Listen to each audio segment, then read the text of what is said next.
must also work together to resolve the disaster currently taking place in Syria.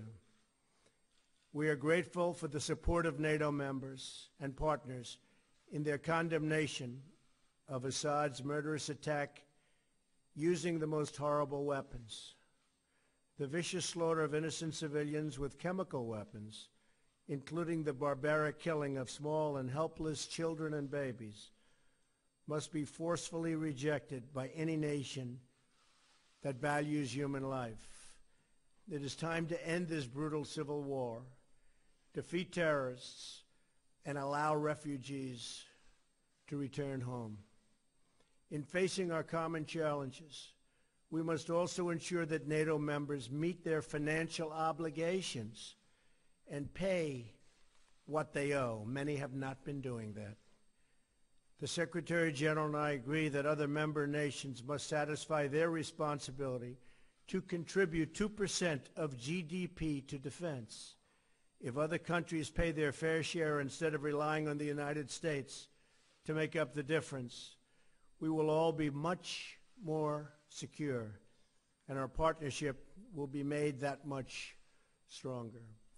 The Secretary General and I had a productive discussion about what more NATO can do in the fight against terrorism. I complained about that a long time ago, and they made a change, and now they do fight terrorism. I said it was obsolete. It's no longer obsolete. It's my hope that NATO will take on an increased role in supporting our Iraqi partners in their battle against ISIS. I'm also sending General McMaster to Afghanistan to find out how we can make progress alongside our Afghan partners and NATO allies. NATO is no longer obsolete, says Trump, because it is fighting terrorism.